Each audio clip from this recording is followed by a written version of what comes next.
नमः शिवाय। आप सभी भक्तों पर भगवान शिव और माता पार्वती की कृपा सदा सर्वदा बनी रहे।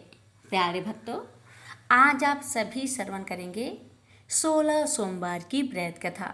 इस वीडियो में आप जानेंगे सोमवार व्रत प्रारंभ करने का शुभ समय, पूजा विधि, फलहार, उद्यापन आदि करने की सही नियम कथा के साथ। भक्तों, अगर आप मन चाहे जीवन साथी की प्राप्ति या अपने वैवाहिक जीवन में सुख शांति की कामना करती हैं, तो 16 सोमवार का व्रत आपके लिए विशेष फलदायी हो सकता है। यह व्रत भगवान शिव और माता पार्वती को प्रसन्न करने के लिए किया जाता है। वहीं कुंवारी कन्याएं अच्छे वर की प्राप्ति के लिए यह व्रत करती है, जबकि विवाहित महिलाएं अपने पति की लंबी उम्र, दाम्पत्य सुख और परिवार की समृद्धि के लिए इसे करती है। लेकिन क्या आप जानते हैं 16 सोमवार व्रत का संकल्प लेने का उत्तम महीना कौन सा है और इसकी विधि क्या है?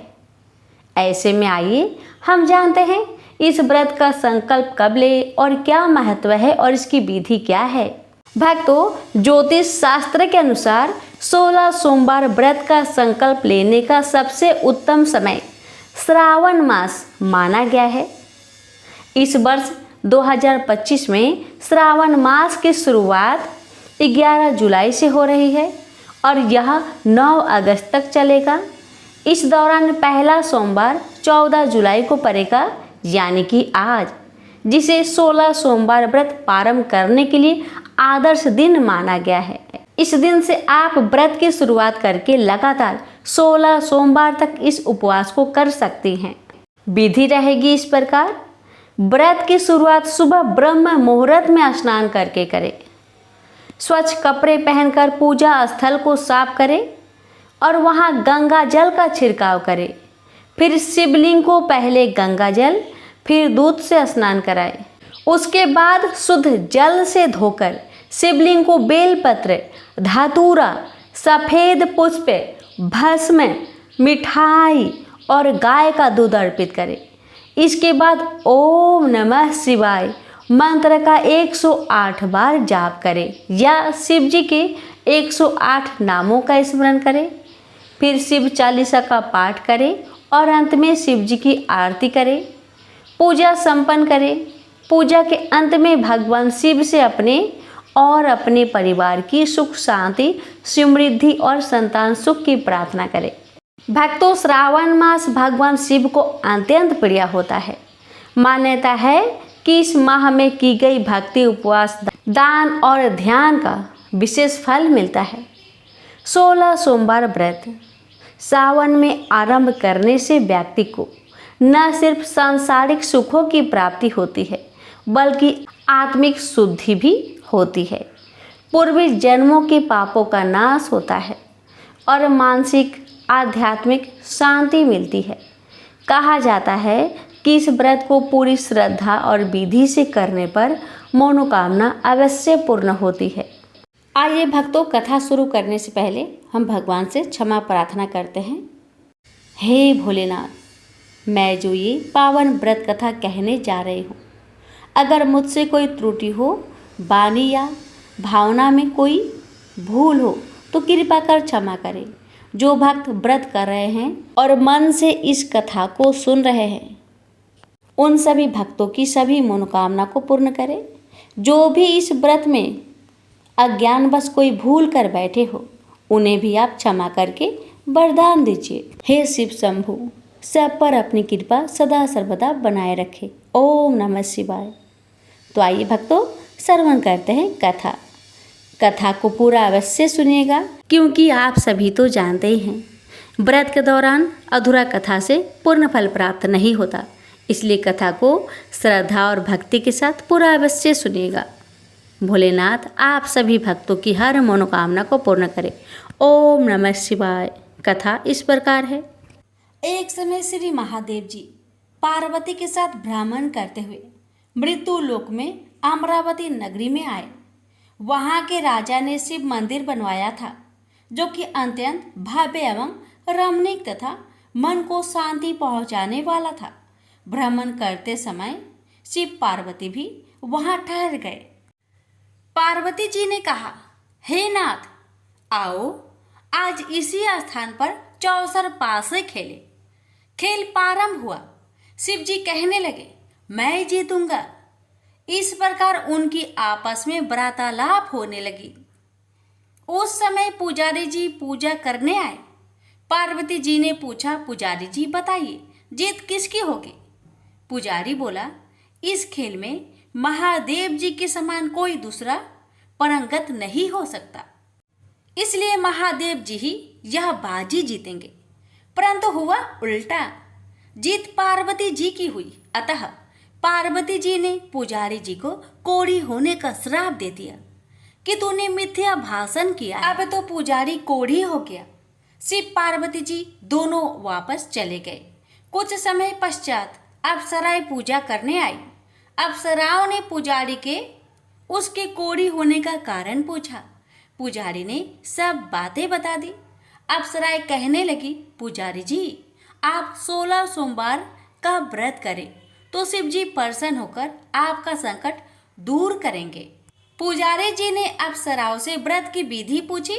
अप्सराओं ने व्रत करने और व्रत के उद्यापन करने की संपूर्ण विधि बता दी। पुजारी ने विधि पूर्वक श्रद्धा भाव से व्रत प्रारंभ किया और व्रत अंत में व्रत का उद्यापन भी किया। व्रत के प्रभाव से पुजारी जी रोग मुक्त हो गए। कुछ दिनों के बाद शंकर भगवान पार्वती जी पुनः उस मंदिर में आए तो पुजारी जी को रोग मुक्त देखकर पार्वती जी ने पूछा, मेरे दिए हुए श्राप से मुक्ति पाने का तुमने कौन सा उपाय किया? पुजारी जी ने कहा, हे माता, अप्सराओं द्वारा बताए गए 16 सोमवार के व्रत के करने से मेरा यह कष्ट दूर हुआ है। पार्वती जी ने भी 16 सोमवार का व्रत किया, जिससे उनसे रूठे हुए कार्तिकेय जी भी अपना माता से प्रसन्न होकर आज्ञाकारी हुए। कार्तिकेय जी ने पूछा, हे माता, क्या कारण है कि मेरा मन सदा आपके चरणों में लगा रहता है? पार्वती जी ने कार्तिकेय को 16 सोमवार के व्रत का महात्म्य तथा विधि बताई। तब कार्तिकेय जी ने भी इस व्रत को किया तो उनका बिछड़ा हुआ मित्र मिल गया। अब मित्र ने भी इस व्रत को अपने विवाह होने की इच्छा से किया। फलतः वह विदेश गया। वहां के राजा की कन्या का स्वयंवर था। राजा ने प्रण किया था कि हथिनी जिस व्यक्ति के गले में वरमाला डाल देगी उसी के साथ राजकुमारी का विवाह करूंगा। यह ब्राह्मण मित्र भी स्वयंवर देखने की इच्छा से वहां एक और जाकर बैठ गया। हथिनी ने इसी ब्राह्मण मित्र को माला पहनाई तो राजा ने बड़ी धूमधाम से अपनी राजकुमारी का विवाह उसके साथ कर दिया। तत्पश्चात दोनों सुखपूर्वक रहने लगे। एक दिन राजकन्या ने पूछा, हे नाथ, आपने कौन सा पुण्य किया जिससे हथिनी ने आपके गले में वरमाला पहनाई?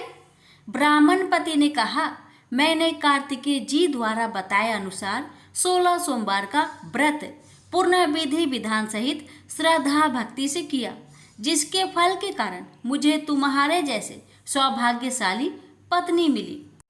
अब तो राजकन्या ने भी सत्य पुत्र प्राप्ति के लिए व्रत किया और सर्वगुण संपन्न पुत्र प्राप्त किया। बड़े होकर पुत्र ने भी राज्य प्राप्ति की कामना से 16 सोमवार का व्रत किया। राजा के देवलोक होने पर इसी ब्राह्मण कुमार को राजगद्दी मिली। फिर भी वह इस व्रत को करता रहा। एक दिन उसने अपनी पत्नी से पूछा, सामग्री शिवालय ले चलने को कहा, परंतु उसने पूजा सामग्री अपनी दासियों द्वारा भिजवा दी। जब राजा ने पूजन समाप्त किया तो आकाशवाणी हुई कि हे राजा, तुम इस पत्नी को त्याग दो, नहीं तो राजपाट से हाथ धोना पड़ेगा। प्रभु की आज्ञा मानकर उसने अपनी पत्नी को महल से निकाल दिया। तब वह अपने भाग्य को कोसती हुई एक बुढ़िया के पास गई और अपना दुखड़ा सुनाया। तभी बुढ़िया को बताया, मैं पूजन सामग्री राजा के कहे अनुसार शिवालय में नहीं ले गई और राजा ने मुझे निकाल दिया। बुढ़िया ने कहा, तुझे मेरा काम करना पड़ेगा। उसने स्वीकार कर लिया। तब बुढ़िया ने सूत की गठरी उसके सिर पर रखी और बाजार भेज दिया। रास्ते में आंधी आई तो सिर पर रखी गठरी उड़ गई। बुढ़िया ने डांट कर उसे भगा दिया।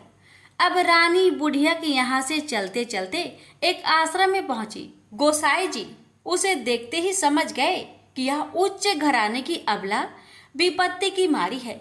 वे उसे धैर्य बंधाते हुए बोले, बेटी तू मेरे आश्रम में रह, किसी प्रकार की चिंता मत कर। रानी आश्रम में रहने लगी, परंतु जिस वस्तु को वह हाथ लगाती वह वस्तु खराब हो जाती।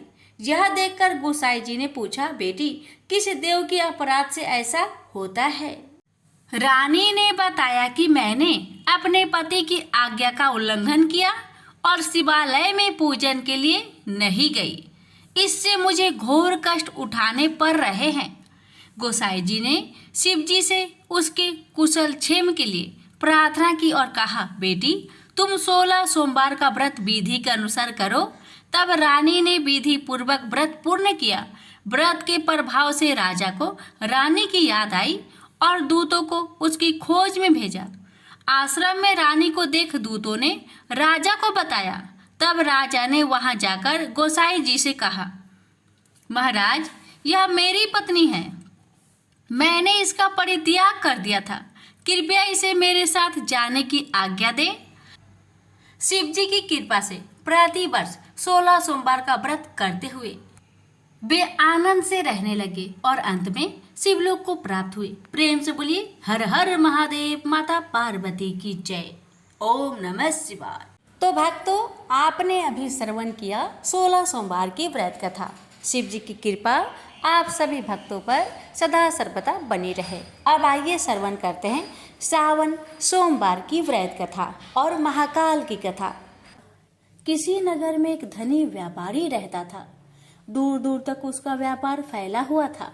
नगर के सभी लोग उस व्यापारी का सम्मान करते थे। इतना सब कुछ संपन्न होने के बाद भी वह व्यापारी बहुत दुखी था, क्योंकि उसका कोई पुत्र नहीं था, जिस कारण अपने मृत्यु के पश्चात व्यापार के उत्तराधिकारी की चिंता उसे हमेशा सताती रहती थी। पुत्र प्राप्ति की इच्छा से व्यापारी प्रत्येक सोमवार भगवान शिव का व्रत पूजा किया करता था और शाम के समय शिव मंदिर में जाकर शिव जी के सामने घी का दीपक जलाया करता था। उसकी भक्ति देखकर माँ पार्वती प्रसन्न हो गई और भगवान शिव से उस व्यापारी की मनोकामना पूर्ण करने का निवेदन किया। भगवान शिव बोले, इस संसार में सबको उसके कर्म के अनुसार फल की प्राप्ति होती है। जो प्राणी जैसा कर्म करते हैं उन्हें वैसा ही फल प्राप्त होता है। शिव जी द्वारा समझाने के बावजूद माँ पार्वती नहीं मानी और उस व्यापारी की मनोकामना पूर्ति हेतु वे शिव जी से बार बार अनुरोध करती रही। अंततः माता के आग्रह को देखकर भगवान भोलेनाथ को उस व्यापारी को पुत्र प्राप्ति का वरदान देना पड़ा। वरदान देने के पश्चात भोलेनाथ माँ पार्वती से बोले, आपके आग्रह पर मैंने पुत्र प्राप्ति का वरदान तो दे दिया, परंतु इसका यह पुत्र 16 वर्ष से अधिक समय तक जीवित नहीं रहेगा। उसी रात भगवान शिव उस व्यापारी के स्वप्न में आए और उसे पुत्र प्राप्ति का वरदान दिया और उसके पुत्र की 16 वर्ष तक जीवित रहने की भी बात बताई। भगवान के वरदान से व्यापारी को खुशी तो हुई, लेकिन पुत्र की अल्पायु की चिंता ने उस खुशी को नष्ट कर दिया। व्यापारी पहले की तरह सोमवार के दिन भगवान शिव का विधिवत व्रत करता रहा। कुछ महीनों के बाद उसके घर एक अति सुंदर बालक ने जन्म लिया और घर में खुशियां ही खुशियां भर गई। बहुत धूमधाम से पुत्र जन्म का समारोह मनाया गया, परंतु व्यापारी को पुत्र जन्म की अधिक खुशी नहीं हुई, क्योंकि उसे पुत्र की अल्प आयु के रहस्य का पता था। जब पुत्र 12 वर्ष का हुआ तो व्यापारी ने उसे उसके मामा के साथ पढ़ने के लिए बनारसी भेज दिया।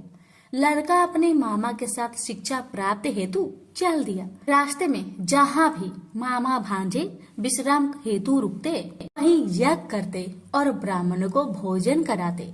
लंबी यात्रा के बाद मामा भांजे एक नगर में पहुँचे। उस दिन नगर के राजा की कन्या का विवाह था, जिस कारण पूरे नगर को सजाया गया था।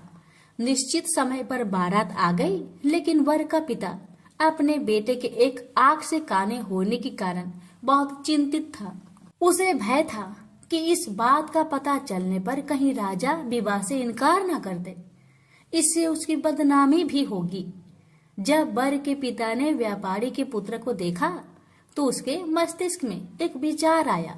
उसने सोचा, क्यों ना इस लड़के को दुल्हा बनाकर राजकुमारी से विवाह करा दूं। विवाह के बाद इसको धन देकर विदा कर दूंगा और राजकुमारी को अपने नगर ले जाऊंगा। वर के पिता ने लड़के के मामा से इस संबंध में बात की। मामा ने धन मिलने की लालच में वर के पिता की बात को स्वीकार कर ली। लड़के को दूल्हे का वस्त्र पहनाकर राजकुमारी से विवाह कर दिया गया। राजा ने बहुत सारा धन देकर राजकुमारी को विदा किया। शादी के बाद लड़का जब राजकुमारी के साथ लौट रहा था तो वह सच नहीं छिपा सका और उसने राजकुमारी के ओढ़ने पर लिख दिया, राजकुमारी, तुम्हारा विवाह मेरे साथ हुआ था। मैं तो बनारसी पढ़ने के लिए जा रहा हूँ और अब तुम्हें जिस नवयुवक की पत्नी बनना पड़ेगा वह कान्हा है। जब राजकुमारी ने अपनी ओढ़नी पर लिखा हुआ पढ़ा तो उसने कान्हे लड़के के साथ जाने से इनकार कर दिया। राजा को जब ये सब बातें पता लगी तो उसने राजकुमारी को महल में ही रख लिया। उधर लड़का अपने मामा के साथ बनारसी पहुंच गया और गुरुकुल में पढ़ना शुरू कर दिया। जब उसकी आयु 16 वर्ष की हुई तो उसने यज्ञ किया। यज्ञ की समाप्ति पर ब्राह्मणों को भोजन करवाया और खूब अन्य वस्त्र दान किए। रात को वह अपने शयन कक्ष में सो गया। शिव के वरदान के अनुसार शयन अवस्था में ही उसके प्राण पेखरू उड़ गए। सूर्योदय पर मामा मृत भांजे को देखकर रोने पिटने लगा। आसपास के लोग भी एकत्र होकर दुख प्रकट करने लगे। लड़के के मामा के रोने विलाप करने के स्वर समीप से गुजरते हुए भगवान शिव और माता पार्वती ने भी सुने। माता पार्वती ने भगवान से कहा, प्राणनाथ, मुझे इसके रोने का स्वर सहन नहीं हो रहे, आप इस व्यक्ति के कष्ट को अवश्य दूर करें। भगवान शिव ने माता पार्वती के साथ अदृश्य रूप में समीप जाकर देखा तो भोलेनाथ माता पार्वती से बोले, यह तो उसी व्यापारी का पुत्र है जिसे मैंने 16 वर्ष की आयु का वरदान दिया था। इसकी आयु पूरी हो गई है। माँ पार्वती ने फिर भगवान शिव से निवेदन कर उस बालक को जीवन देने का आग्रह किया। माता पार्वती के आग्रह पर भगवान शिव ने उस लड़के को जीवित होने का वरदान दिया और कुछ ही पल में वह जीवित होकर उठ बैठा। शिक्षा समाप्त करके लड़का मामा के साथ अपने नगर की ओर चल दिया। दोनों चलते हुए उसी नगर में पहुंचे जहां उसका विवाह हुआ था। उस नगर में भी यज्ञ का आयोजन किया। समीप से गुजरते हुए नगर के राजा ने यज्ञ का आयोजन देखा और उसने तुरंत ही लड़के और उसके मामा को पहचान लिया। यज्ञ के समाप्त होने पर राजा मामा और लड़के को महल में ले गया और कुछ दिन उन्हें महल में रखकर बहुत सा धन वस्त्र आदि देकर राजकुमारी के साथ विदा कर दिया। इधर भूखे प्यासे रहकर व्यापारी और उसकी पत्नी बेटे की प्रतीक्षा कर रहे थे। उन्होंने प्रतिज्ञा कर रखी थी कि यदि उन्हें अपने बेटे की मृत्यु का समाचार मिला तो दोनों अपने प्राण त्याग देंगे। परंतु जैसे ही उसने बेटे के जीवित वापस लौटने का समाचार सुना तो वह बहुत परेशान हुआ। वह अपनी पत्नी और मित्रों के साथ नगर के द्वार पर पहुंचा। अपने बेटे के विवाह का समाचार सुनकर पुत्र वधू राजकुमारी को देखकर उसकी खुशी का ठिकाना न रहा। उसी रात भगवान शिव ने व्यापारी को सपने में आकर कहा, हे श्रेष्ठी, मैंने तेरे सोमवार व्रत करने और व्रत कथा सुनने से प्रसन्न होकर तेरे पुत्र को लंबी आयु प्रदान की है। पुत्र की लंबी आयु जानकर व्यापारी बहुत प्रसन्न हुआ।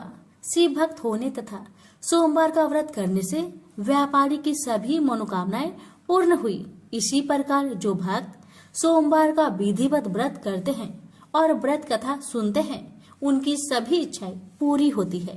हमसे बोलिए उमापति शंकर भगवान की जय। महाकाल की कथा। महाकाल के भक्तों में कांवड़ यात्रा का विशेष महत्व है। हर साल श्रावण मास में असंख्य कांवड़िया धार्मिक स्थलों से गंगा जल से भरी कांवड़ लेकर पद यात्रा करके अपने गांव वापस लौटते हैं। इसी सफर को कांवड़ यात्रा बोला जाता है। ऐसे ही महाकाल के एक भक्त भोला राम ने सावन माह के प्रथम सप्ताह हरिद्वार से जल लेकर बाबा विश्वनाथ वाराणसी की तरफ पैदल यात्रा प्रारंभ करने का प्रण किया। यह कांवड़ यात्रा आज तक की सबसे लंबी दूरी की यात्रा बनने वाली थी। भोला राम के इस ऐलान से आसपास के गांव में खलबली मच गई, क्योंकि भोला राम शारीरिक तौर पर ज्यादा मजबूत नहीं था, लेकिन फिर भी उसने इतना बड़ा संकल्प कर लिया था कि जहां बड़े बड़े भक्त घुटने टेक दे। भोला राम के परिवार वाले उसे समझाते की बहुत कोशिश करते हैं, लेकिन भोला राम का संकल्प अटूट था। उसने ठान लिया था कि अब उसका कोई साथ दे या ना दे, वह कांवड़ लेकर अकेला ही जाएगा। भोला राम की कांवड़ सजाने के लिए कई गांव के लोग उपस्थित हुए थे। सभी भोला राम का उत्साह बढ़ाते हैं। हालांकि भोला राम को अपने महाकाल पर पूर्ण विश्वास था, इसलिए वह इस कांवड़ यात्रा के संकल्प को छोटा ही समझ रहा था। दरअसल वह पहली बार महाकाल की कांवड़ यात्रा में हिस्सा लेने जा रहा था और उसे अंदाजा भी नहीं था कि इस सफर में कितनी परेशानियां होने वाली है। भोला राम अगली सुबह अपनी कांवड़ यात्रा अकेले ही प्रारंभ करता है। आसपास के गांव से कई भक्त भोला राम को देखने पहुंचे थे, लेकिन कोई उसके साथ यात्रा में जाने को तैयार नहीं था, क्योंकि सभी भोला राम के संकल्प की कठिनाई को भली भांति समझ रहे थे। भोला राम धीरे धीरे कदम बढ़ाने लगता है। भोला राम की कांवड़ का वजन लगभग 70-10 किलो अधिक था। भोला राम कुछ ही दूर आया था कि महाकाल उसकी परीक्षा लेना शुरू कर देते हैं। भोला राम की कांवड़ से पानी टपकने लगता है। भोला राम पानी की मटकियों को चेक करता है तो उसे एक मटकी में छोटा सा छेद दिखाई देता है। भोला राम मटकी का छेद बंद करने की बहुत कोशिश करता है, लेकिन उसके पास ऐसी कोई वस्तु नहीं होती जिससे पानी की धार रोकी जा सके। वह महाकाल का नाम लेकर आगे बढ़ने लगता है। अचानक उसे रास्ते में एक मजदूर दिखाई देता है जो रोड बनाने का काम में लगा हुआ था, और वह आग के पास खड़ा होकर डामर गर्म कर रहा था। भोला राम को तुरंत तकलीफ सूझी। वह मजदूर के पास जाकर थोड़ा सा डामर लेकर मटकी के छेद में लगा देता है और डामर लगते ही पानी टपकना बंद हो जाता है। भोला राम मजदूर को धन्यवाद देते हुए आगे बढ़ जाता है। समस्या का समाधान होते ही भोला राम का उत्साह दुगना हो गया था और उसकी यात्रा की गति बहुत बढ़ चुकी थी। 4 घंटों की यात्रा होते ही भोला राम बहुत थक जाता है और रोड के किनारे एक पेड़ के पास बैठ जाता है। भोला राम अपने साथ कुछ खाने पीने की सामग्री रखकर लाया था, जिसे निकालकर वह खाने लगता है। खाना खाने के बाद भोला राम को नींद आ जाती है। वह पेड़ से टिककर सो जाता है। उसी सड़क से 2 राहगीर गुजर रहे होते हैं।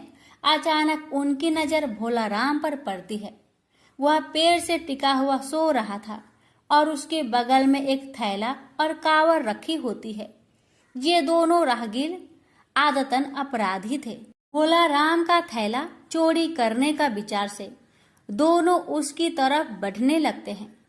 भोला राम के थैले में कुछ पैसे और उसके यात्रा में उपयोग होने वाली जरूरी वस्तुएं रखी हुई थी।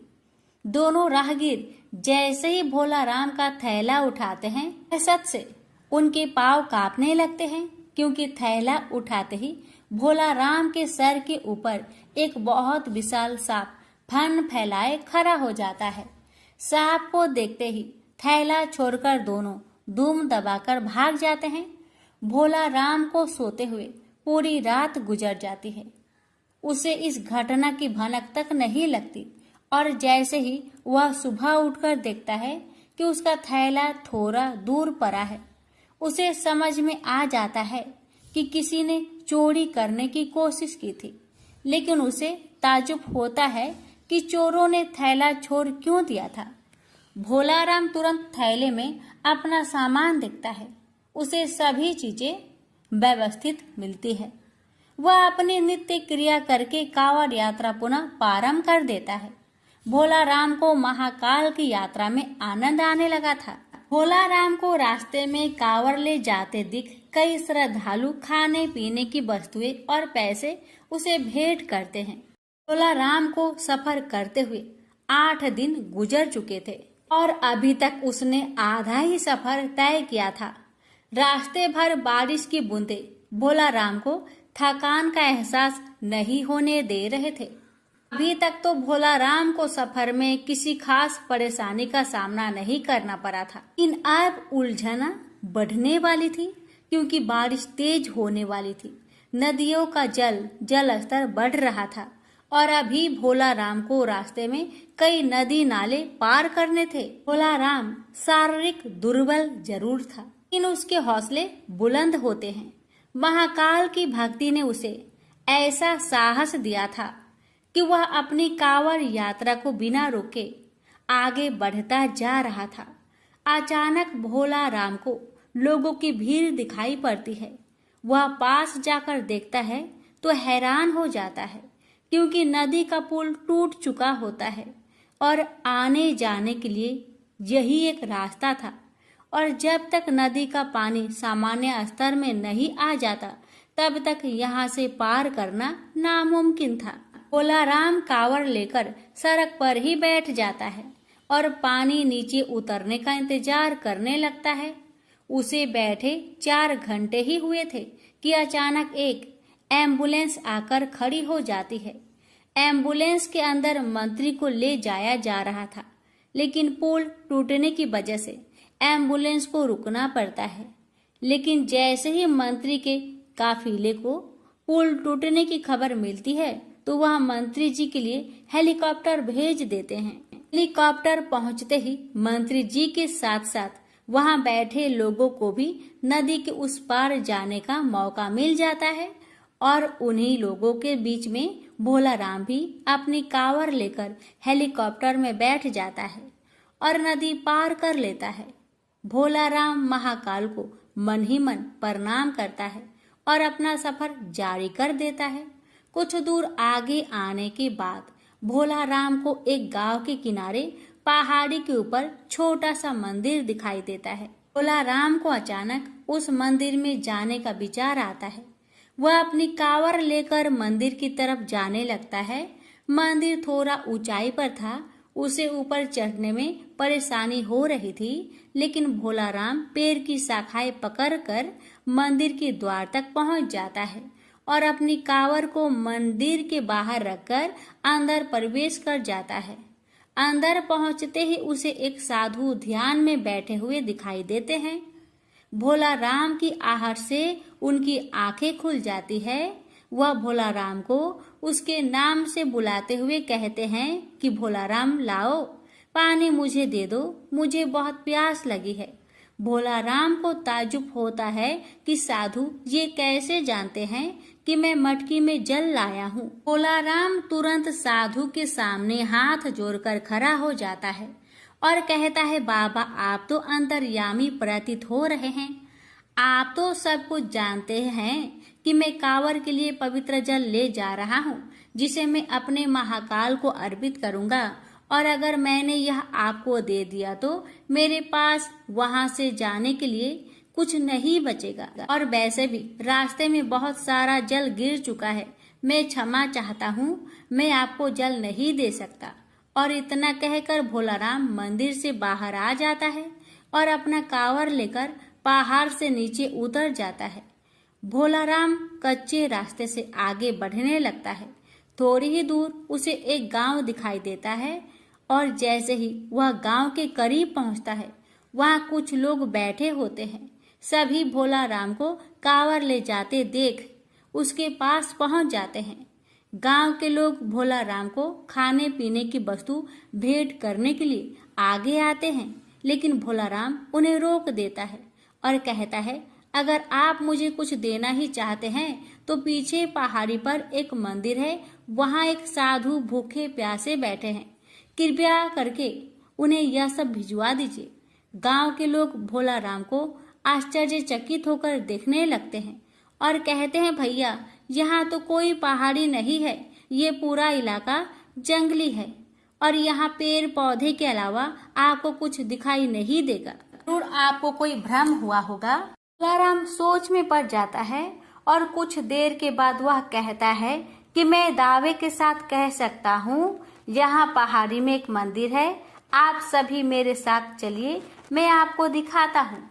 और भोला राम सभी को लेकर पहाड़ी को खोजते हुए चलने लगता है, लेकिन उसे कुछ दूर आते ही एहसास होने लगता है कि वह गलत रास्ते जा रहा है, क्योंकि काफी देर तक चलते हुए उसे पहाड़ी दिखाई नहीं दे रही थी और यह रास्ता भी उसके लिए अनजाना सा लग रहा था।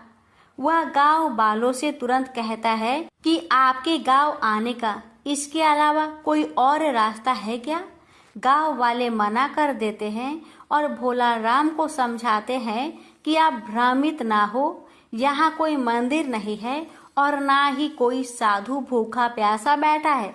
आप अपनी कांवड़ यात्रा पुनः प्राप्त करें, अभी आपका सफर लंबा है।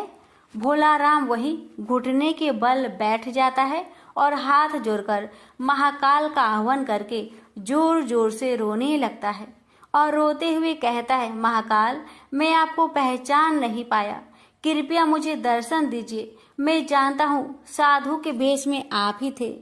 मैं आपके लिए जल लाया हूँ और मैं आपको जल पिलाए बिना यहाँ से नहीं जाऊंगा।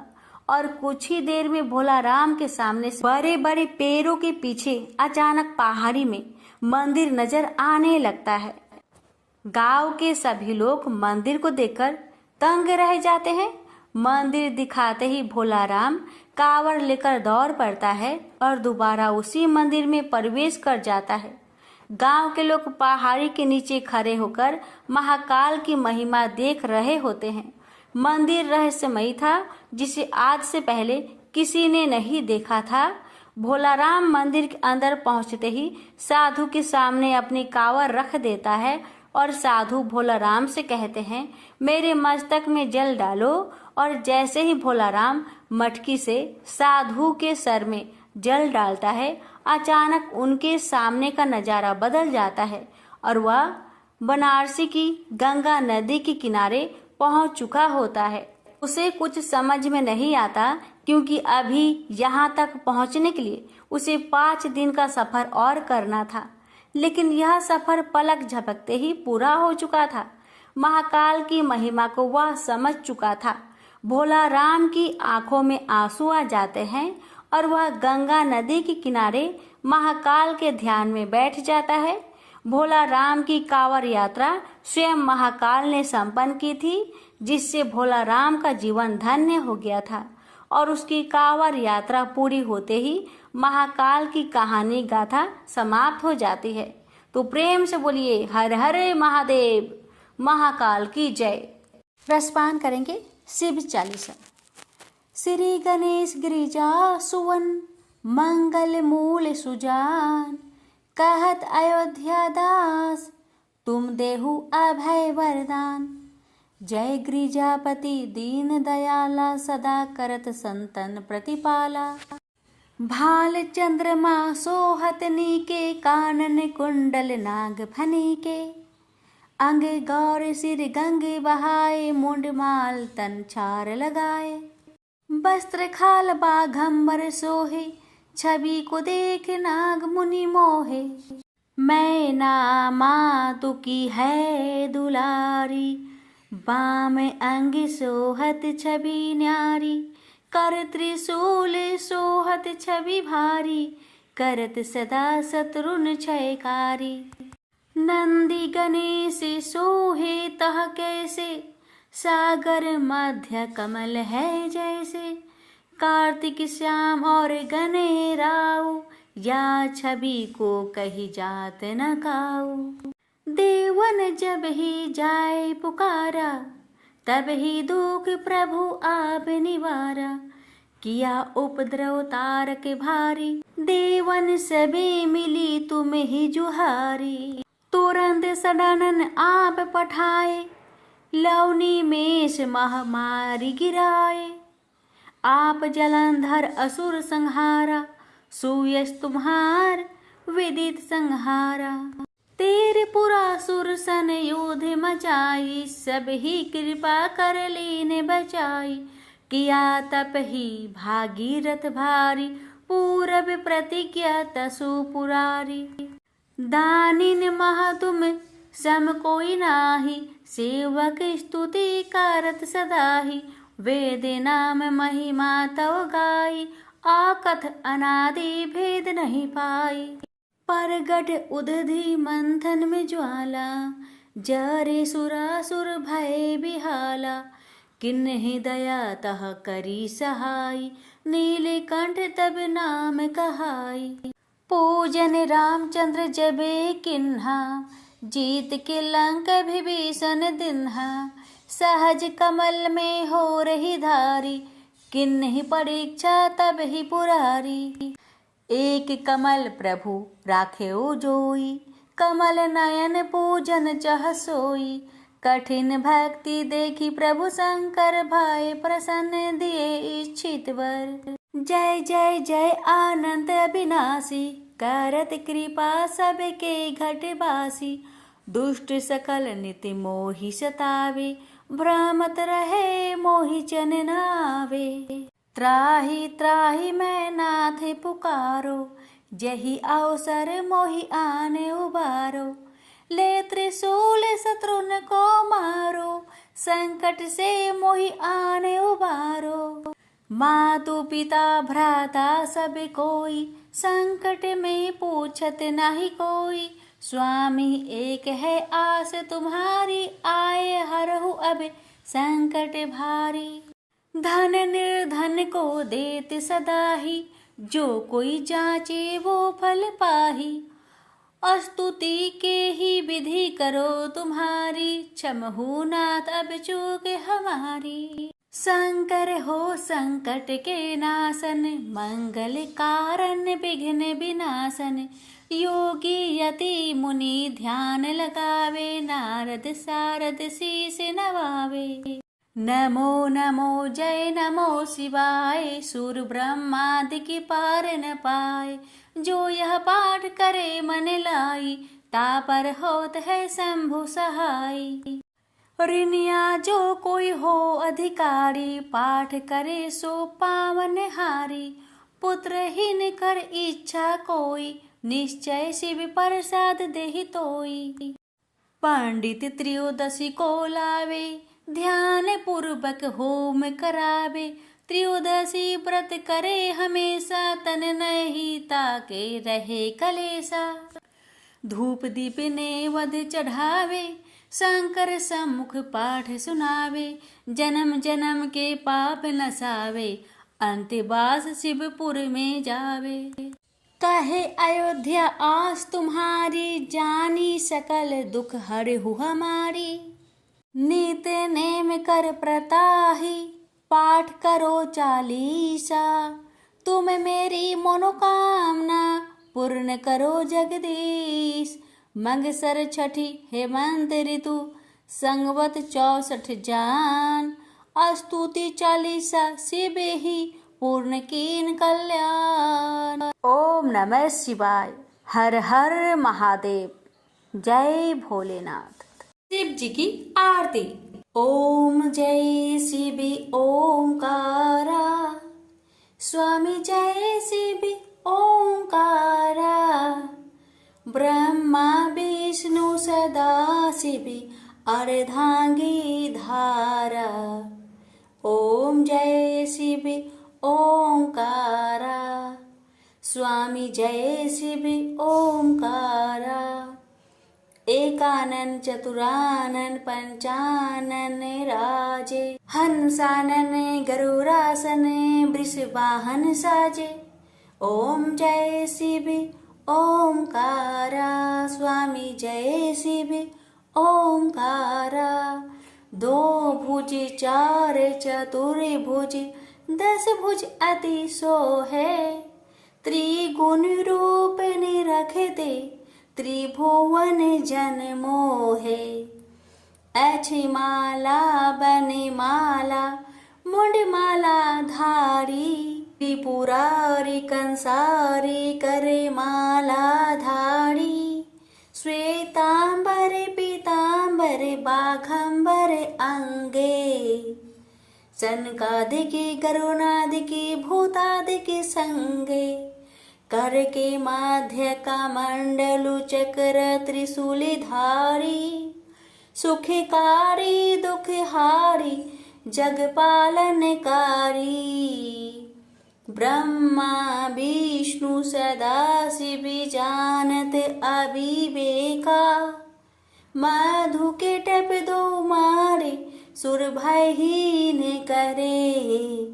लक्ष्मी व सावित्री पार्वती संगा, पार्वती अर्धांगी शिव लहरी गंगा। पर्वत सोहे पार्वती शंकर कैलासा, भांग धतुर का भोजन भस्मी में बासा। जटा में गंग बहत है गल मुंडन माला, शेष नाग लिपटावत ओढ़त मृगी छाला। काशी में विराजे विश्वनाथ नंदी ब्रह्मचारी, नीत उठ दर्शन पावत महिमा अति भारी। त्रिगुण स्वामी जी की आरती जो कोई नरे गावे, कहत शिवानंद स्वामी मनवांछित फल पावे। ओम नमः शिवाय, हर हर महादेव। माता पार्वती की जय।